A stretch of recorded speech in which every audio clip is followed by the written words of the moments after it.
Hello, everybody. The next topic that we have is process synchronization. Probably in the introductory classes, I have discussed about what is process synchronization. Let us understand the terminologies first before we get into the technical details of it. Now, let me tell you what is synchronization and why synchronization is necessary, taking a simple example. Now, for example, I say you have 4 lanes, and probably in the day-to-day life you have seen following the traffic signal. Now, for a second, let us assume that there was no traffic signal rules at all. So what happens? Vehicle from all 4 lanes opposite directions end up coming by its own way, and it would end up in a jam and a mess with no productivity. I mean, no productivity here is a vehicle is not able to reach from the source to the destination, it ends up in that jam. Now, when there is a traffic signal that is placed, there is some synchronization that is brought in there. That is, lane 1 is stopped, lane 3 is left, lane 2 is stopped, lane 4 is left. This is trying to bring in some kind of synchronization. If I have to give you another example, a telephonic conversation. When a person A is speaking, person B listens, and when person B is speaking, person A is listening. So there is some kind of coordination that is happening. In both the scenarios, the synchronization is happening in a shared environment. Now, you are not following the traffic signal rules in your house. That is something private and that is owned by you, whereas the road is something that is shared by many. So, by telling all this, what am I trying to emphasize is synchronization is required when there is a shared resource that is available, and this shared resource is used by many. Now, talking about process synchronization, so even the process, there are multiple processes that is accessing the shared memory or the shared resource. So this shared resource should be accessed in a right way which gives the right productivity. That is where synchronization is required. So in today's class we will be seeing what happens if there is no synchronization. We see an example of what is the essence of synchronization and what do we call that shared section to be, and what is the solution to algorithmic solution to bring in synchronization. Now, looking at the background of why synchronization was emphasized, if you remember previously we spoke about inter-process communication, that is your IPC. And in IPC we saw there was a category of process called as independent process and cooperating process. Cooperating process is a set of process that could be affecting or can be affected by another process, and the cooperating process was one that was involved in access of the shared memory to communicate with each other. Now, when there is a set of process that is using a shared data, it is very much required to maintain the data consistency. What do I mean by data consistency? If there is a change in the data, the change should be reflected and that new data should be known and accessed to all. Now, what is data inconsistency? If there is a change in data, probably the change is not known by all the process that is trying to access the shared data, where the process may end up accessing an inconsistent or an incorrect data. What happens when a process accesses an inconsistent or incorrect data? It eventually ends up with the wrong results. So, synchronization is required to bring in consistency among the cooperating processes. Now, let us see an example of why this data, what is the essence of data consistency and why synchronization is required. If you remember to the previous problem that we had discussed about your producer and consumer problem. So the producer is one who produces the item and the consumer is one who consumes the item. Here we are taking a buffer. So a producer is one who is going to add the data to the buffer, and the consumer is one who is going to remove the data from the buffer. So what are we doing? So whenever the producer adds the buffer, we are going to increment the value of count. Whenever the process decrements the buffer, whenever a process is going to consume, we are going to decrement the counter. So here is the code of your consumer and the producer. So what is happening here? You can see in the producer, if the count value is equal to the buffer size, it indicates that the buffer is full and you do nothing. That is, you have to wait until the buffer makes some space. Now the item produced is stored in your next produced, which is added to your buffer. We are using the two pointers in and out. Out we are using it in the consumer. I'll show it to you in the next slide. So here we are using the two pointers. Now we are making the in pointer point to the next location and we are incrementing the counter value by 1. Now in case of a consumer, we make sure the count value is not less than 0. If the count value is 0, it indicates that there is no item to be consumed. We have to, again in this case, we do nothing. We have to wait until the producer produces some item. Now the item that is produced is as I told you earlier, we have a pointer out which is pointing to the item that is produced. Now that location of your buffer is taken out and it is given to the next consumed. So this is going to remove the item from the buffer, and also we will be decrementing the counter value. So here we are incrementing the counter value. Here we are decrementing the counter value. Okay, now let us see an illustration of what is actually happening. Now I said there is a buffer and this buffer has a set of items in it.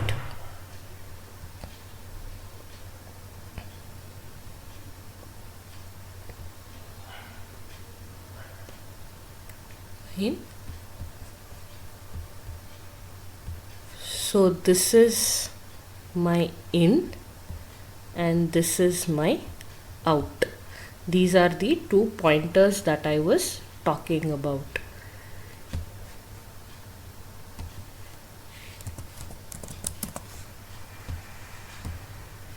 So I have item 1, 2, 3,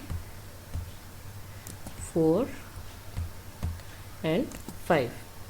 Fine, and this is my pointer in and out. Okay, let me just simplify your producer and consumer problem like this. I have two programs. I have program 1 and program 2. Both of it is working on a common variable called as count. I have one program that is incrementing the count. I have another program that is decrementing the count. Now this count, let me call it, it is a global variable, and let me say the initial value of count is 5. I have this program 1 and program 2, which under execution I will be calling it as process 1 and process 2. Now process 1 and process 2, both of it is working on this shared variable that is your count, and the value of your count is, let me say, it is initially 5. Now let me say first process 1 is executing, it is incrementing the value of the count. So now when process 1 executes, the value of the count would be, it is incrementing and the value of the count is 6, and at the next time process 2 decrements the value of the count and it is back to 5. Or if I take a scenario, process P2 executes first and then P1, even in that case process P2 decrements it and the value is 4, and process P1 increments it back and the value is back to 5. So this value of 5 so after multiple executions also we have to get the count value to be the 5, but in reality this is not going to happen. Why is this not happening? Let us see the situation. I believe this is clear. In either of the cases, if process P1 executes first and then process P2 executes, it is incrementing and again decrementing, so the value remains the same, unchanged. Again, if in another scenario where P2 is executing first and then P1, even in that case also the value remains the same and unchanged. Now, but this is not a scenario. Why so? We will see it in the next slide. So you can see here this one statement in your program, that is count plus plus, in reality or within the system makes execution of 3 different instructions. That is, the count value is actually copied to the register, the register value is incremented, and then the register value is written back to the count. Now if I have to say, this is executed by process P1 and this is executed by process P2. Now again P2 also maintains its own local register and it is going to copy the value to that register, decrement it in the register and then copy the value back to the count. So your single count increment and decrement in reality is taking 3 different instructions. But when does the expected result change? The expected result that we had was the count value to be 5, because one is incrementing, the other one eventually decrements. The count value had to be 5, but the count value can also be 4 or 6.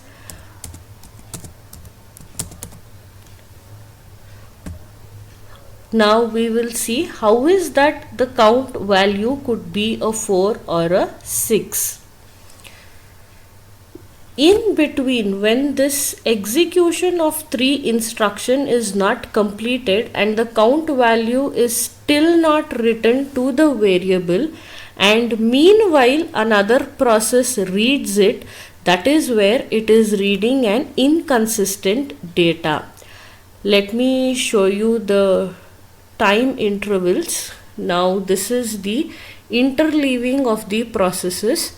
I have highlighted your producer and the consumer process. You can take a note here. For the first time interval, I have my producer process that is executing.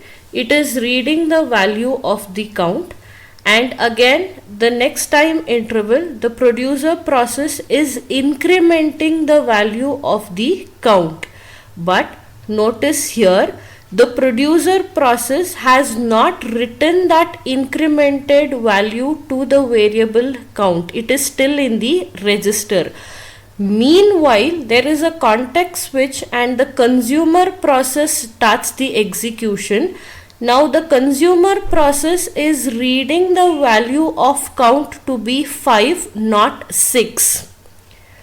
Whereas the count value is incremented to 6, but that is not read by the consumer. This is data inconsistency. It is reading an incorrect data. So now the consumer process continues the execution and decrements. So here it has decremented the value of 5 and it is stored in the register as 4. Now when I look into the count value, I should be, count is a global variable and a single variable. I should have been getting a single value, but I end up in getting two different values. Now whosever execution I consider finally, that could be the result. So the result could either be a 6 or it could be a 4. Now when it is arrived at such a result, it has read the inconsistent data. This is where we talk about a condition called as race condition. Now what is race condition? You have the two process, that is the producer process and the consumer process, which is racing to use the shared memory or the shared data. The result of this depends on the order in which it is executed. If this order of execution was changed, probably we would have got a different result. So, the shared data or a common access by many process is called the critical section. The outcome of the race condition depends on the order of execution. That is, previously we saw there was context switch that was happening, whether it was process 1 executing first or whether it was process 2, whether it was a producer or a consumer process first, or which was context switch, that also depends on the outcome. That is when, if the process is synchronized, that is, if one process is allowed to complete the execution of the instructions, that could eliminate the race condition. So let us see what is the critical section problem as discussed now. That is, what is the critical section problem. If there are n processes that is acting on a shared data or shared memory, which we call it as a critical section, we must ensure that only one process at a time uses the critical section. When one process is using the critical section, no other process should be allowed to use the critical section. Let us see the structure of the critical section. This is the general structure of the critical section. You have the entry section critical section, that is the shared data, and then the exit section. Now what does entry section contain? Entry section contains some condition which ensure seeking the permission to enter the critical section.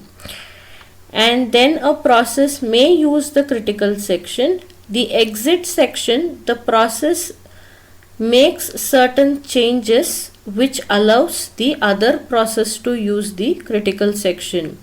If I have to put it in simple terms, the entry section, you lock a particular shared memory, use the shared memory, and in the exit section you unlock the shared memory so that that can be used by other process.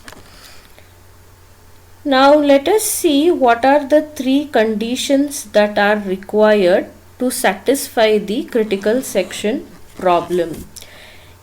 Any solution for a critical section problem should satisfy the following requirements. They are mutual exclusion, progress, bounded waiting, or no starvation. Mutual exclusion means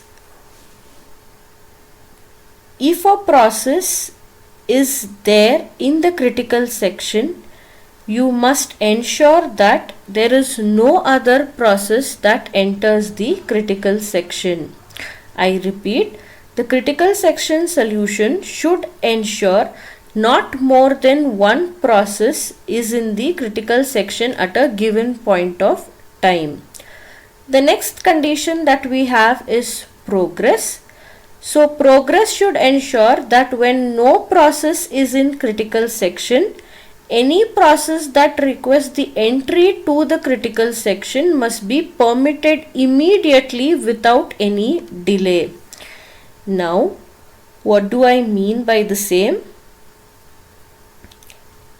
Now, for example, if process Pi and Pj are using a shared data, if process Pj is not using the critical section, and if process Pi requests the critical section, it must be granted immediately.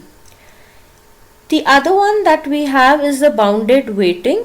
We also call it as no starvation. Now what do we mean by bounded waiting or no starvation? There should be a limit on which a process is waiting. For example, if I have two processes, say Pi and Pj, if Pi is using the critical section and if Pj is waiting to use the critical section, there should be a limit on which it is waiting. It cannot starve or it cannot wait for an indefinite amount of time. It shall wait for a limited amount of time.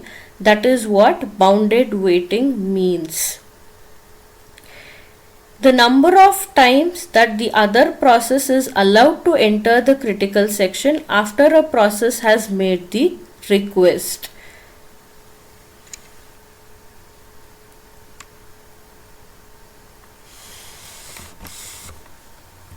So, bounded waiting or no starvation means that there is an upper bound on the number of times a process enters the critical section while another is waiting. Essentially, it means that a process should not wait indefinitely long in order to gain an access into the critical section. So the solutions that is developed for the critical section problem should ensure that it satisfies all the three requirements. Now, there are two approaches of handling the critical section. One is the preemptive and the non-preemptive. We already have seen to the definitions of what is preemptive and non-preemptive. We are addressing the same in the kernel mode. Preemptive allows the preemption of a process when running in the kernel mode. Non-preemptive does not allow. It has to voluntarily give up the CPU. So, the race condition is eventually not present in a non-preemptive mode. The next thing that we have is the Peterson solution. Now, I stress upon this. The Peterson solution is limited only to two processes. Now, what is the Peterson solution to the critical section problem? Here, I repeat again, we do not refer to n number of processes. This solution is limited only to two processes. We assume that the operations happen in an atomic state. Now, what do I mean by atomic state is it does not interrupt. When the instruction is executing, it shall not be interrupted. Now, what is the data structure for the algorithm? It uses two variables, turn and flag. The turn indicates whose turn it is to enter the critical section. The flag indicates if the process is ready to enter the critical section. If flag of I is true, it indicates that process Pi is ready to enter the critical section. Here we take the two processes, namely Pi and Pj. Now, the algorithm shown here is restricted to the structure of process Pi. If it is for Pj, probably you just reverse the i's to j's and j's to i's. Now let us see what is the critical section Peterson solution giving to the critical section problem. Now you can see here, and we also address to is it satisfying all the three requirements. Now you can see here, if process Pi wants to enter to the critical section, it has to ensure or it has to say that it is ready to enter the critical section by setting the flag to I. And here we are setting the turn to j, indicating that any other process wishing, here the other process, because the solution is limited only to two processes, so the other process that we have is Pj. Now if Pj wants to enter the critical section, it can do so. That is why we set the turn to be j. Now if both, now we check the condition. Now this is the entry section.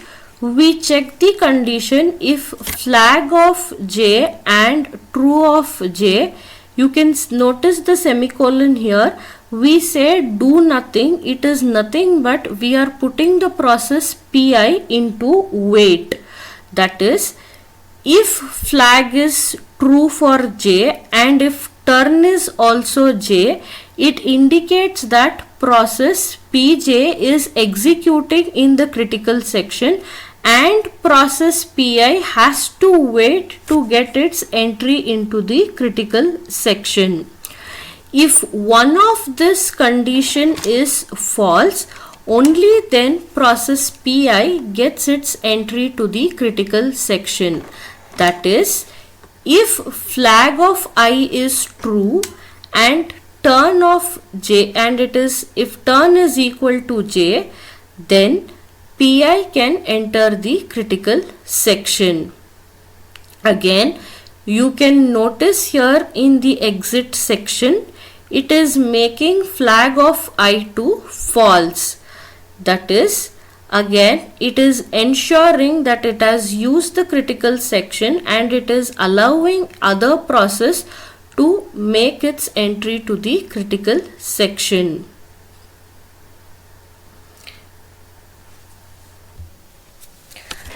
Now to ensure if all the three requirements are satisfied, look back to the code again.